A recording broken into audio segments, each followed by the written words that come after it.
लगातार बनाए रखिएगा। और इसी के साथ अब अगली महत्वपूर्ण खबर का रुख कर लेते हैं और अब बात पटना के गोपाल खेमका मर्डर केस की, जिसकी गुत्थी अब लगभग सुलझ चुकी है। मर्डर केस में कार्रवाई करते हुए पुलिस ने पहले एक आरोपी को एनकाउंटर में मार गिराया और उसके बाद में फिर एक आरोपी को गिरफ्तार किया है, जिस पर सुपारी देने का आरोप है। आपको बता दें कि गोपाल खेमका की शुक्रवार को पटना के गांधी मैदान इलाके में उनके घर के बाहर ही गोली मारकर हत्या कर दी गई और उनके बेटे की 7 साल पहले हाजीपुर में हत्या कर दी गई थी। और इस मर्डर की प्लानिंग कैसे और कहां हुई है, ये सब आपको बताएंगे। साथ ही करेंगे चर्चा अपने संवाददाता से, लेकिन उससे पहले आपको दिखाते हैं खेमका हत्याकांड में पुलिस को मिली बड़ी सफलता। तो खेमका हत्याकांड में पुलिस को ये बड़ी सफलता मिली है, जिसमें गोपाल खेमका हत्याकांड में एक सफलता के तौर पर इसे देखा जाए, क्योंकि पूरी जो ये गुत्थी है अब वो पुलिस की तरफ से उसे सुलझा लिया गया है। पटना के जाने माने कारोबारी थे गोपाल खेमका, जिनकी उनके घर के सामने ही हत्या कर दी गई, जिसके बाद लगातार पुलिस इस गुत्थी को सुलझाने की कोशिश कर रही थी, आरोपियों तक पहुंच रही थी। पुलिस एनकाउंटर में एक आरोपी को ढेर कर दिया गया और एनकाउंटर में आरोपी विकास उर्फ राजा को मार गिराया गया है। तो इस पूरी प्लानिंग में जो कि शामिल था, उससे एनकाउंटर पर मार गिराया गया। पटना सिटी इलाके में रात को पुलिस ने यह एनकाउंटर किया है और ये बड़ी सफलता बिहार पुलिस को मिली है। इसके साथ ही दूसरा शूटर है विकास उर्फ राजा, जो है वो मारा गया है, वो भी मारा। दूसरा शूटर जो है वो विकास उर्फ राजा मारा गया और अधिकारियों ने इस पूरे जो स्थल है पटना स्थल का, वो भी निरीक्षण किया है घटनास्थल का। और पुलिस का साफ संदेश है कि अपराधियों को राहत नहीं दी जाएगी।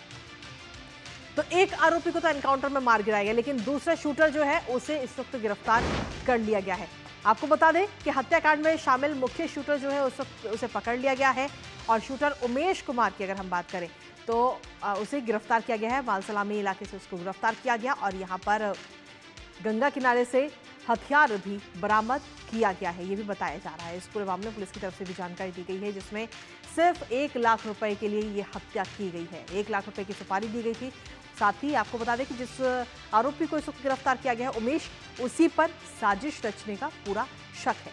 उदयगिरी अपार्टमेंट में छापेमारी भी पुलिस ने की, जहां से आपको बता दें कि 3 संदिग्धों को भी पुलिस ने इस वक्त हिरासत में लिया है और लगातार इस पूरे मामले के, इस मर्डर केस की गुत्थी सुलझाने की पूरी कोशिश की जा रही है। लेकिन कुल मिलाकर हम देखें तो 2 आरोपी, जिसमें से एक आरोपी को एनकाउंटर पर मार गिराया गया और दूसरा आरोपी इस वक्त हिरासत में है और उसके अलावा 3 और संदिग्धों को हिरासत में लिया गया है।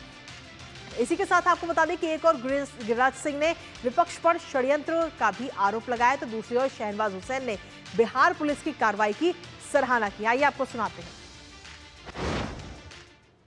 बिहार में नीतीश कुमार को बदनाम करने के लिए एक षड्यंत्र रचा जा रहा है कि आतंक फैलाओ, अपराध करो और अपराध राजनीतिक संरक्षित अपराध, ये कुछ लोग साजिश करके नीतीश कुमार को बदनाम करने के लिए कर रहे हैं।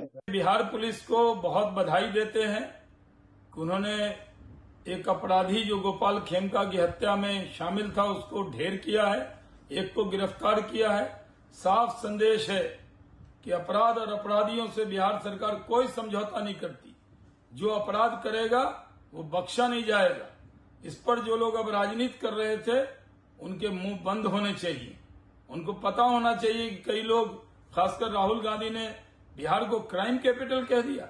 इससे दुर्भाग्यपूर्ण क्या बात हो सकती है, जबकि जो लोग जंगल राज में शामिल रहे, कांग्रेस के नेता जंगल राज के वक्त में सरकार में शामिल थे और वो बिहार सरकार के बारे में जिस तरह की भाषा बोल रहे हैं वो दुर्भाग्यपूर्ण है।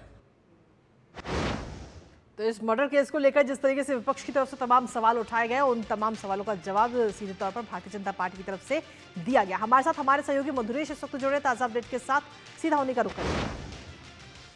मधुरेश, कुल मिलाकर देखें तो एक बड़ी सफलता के तौर पर इसे देखा जा रहा है कि एक आरोपी को एनकाउंटर पर मार गिराया गया और दूसरे आरोपी को हिरासत में ले लिया गया, साथ ही 3 संदिग्धों को और हिरासत में लिया गया। यानी कुल मिलाकर हम देखें तो पुलिस की तरफ से ये जो पूरे मर्डर केस की गुत्थी है वो लगभग अब सुलझ चुकी है। आखिर कैसे ये गुत्थी सुलझी? देखिए कृतिका, मैं बताना चाहूंगा कि ये जो पूरा केस है इसमें एक नया मोड़ आ गया है। कल शाम लगभग 8-9 बजे के आसपास उमेश को गिरफ्तार किया गया था और उमेश से जब पूछताछ की गई तो पता चला कि उसने राजा उर्फ विकास से हथियार खरीदा था। उसके बाद राजा के घर पे पुलिस ने रात 2:45 पर दबिश दी और वहां पर उसने पुलिस के ऊपर में फायरिंग शुरू कर दी, जिसके बाद ये पूरी इनकाउंटर की घटना हुई। वो वहां से भाग करके गंगा की तरफ भागा और गंगा किनारे उसका इनकाउंटर हो गया, जिसके बाद सुबह 5 बजे के आसपास पुलिस के आला अधिकारी जो थे उन्होंने भी घटना स्थल का निरीक्षण किया। इसके बाद उमेश से जब दोबारा पूछताछ की गई तो उसकी निशानदेही पे ही जो उदयगिरी अपार्टमेंट है वहां पर पुलिस पहुंची और साथ में उमेश को भी लेकर पहुंची थी, जहां से अशोक साव नाम के व्यक्ति को गिरफ्तार किया गया है। बताया जा रहा है कि ये पूरी जो घटना है इसका मास्टरमाइंड अशोक साव ही है और जो पूरा ये हत्या का प्रकरण था, ये 3.5 लाख रुपए में अशोक साव ने उमेश को कॉन्ट्रैक्ट दिया था किलिंग का कि 3.5 लाख रुपए में गोपाल खेमका की हत्या करनी है। और ये जो पूरी साजिश है उसमें एक और नाम सामने आ रहा है, जो वो नाम है अजय वर्मा का। अजय वर्मा यहाँ का एक कुख्यात अपराधी है जिसकी गिरफ्तारी लगभग 3 महीने पहले दिल्ली से हुई थी और वो अभी पटना के बेउर जेल में बंद है। बताया जा रहा है कि जो उमेश है वो अजय वर्मा का ही शार्प शूटर है और उसी के इशारे पे सारे अपराध वो किया करता है।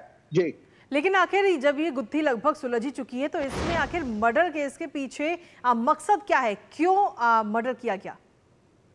देखिए, इसमें कई बातें सामने आ रही है। इससे पहले 2018 में गोपाल खेमका के बेटे की भी हत्या की गई थी और वो जो हत्या की गई थी, बड़ी बात यह है कि उसकी भी साजिश बेउर जेल से ही रची गई थी और हाजीपुर में हत्या की गई थी। पटना से सटे हाजीपुर में उनकी हत्या की गई थी और वो मामला जमीन विवाद से जुड़ा हुआ था। बताया जा रहा है कि कुछ दिन पहले जो इस मामले में गिरफ्तार किए गए थे, उनके बेटे की हत्या के मामले में गिरफ्तार किए गए थे लोग, उसमें से कुछ लोगों को जमानत दी गई थी। उसके बाद शायद ये हत्या उसी प्रकरण से जुड़ी हुई है, हो सकता है वही एक्टिव हुए हो और उन्होंने ये हत्या की साजिश रची हो। हालांकि अभी बिहार पुलिस ने शाम 5 बजे एक प्रेस कॉन्फ्रेंस रखा है जिसमें इस पूरी घटना के कैसे हुई, क्या वारदात को किस तरह से अंजाम दिया गया, कौन कौन लोग शामिल थे, इसकी पूरी विस्तार से जानकारी एडीजी लॉ एंड ऑर्डर खुद देंगे। चलिए, बहुत बहुत शुक्रिया तमाम जानकारी और अपडेट्स हमारे साथ साझा करने के लिए मधुरेश।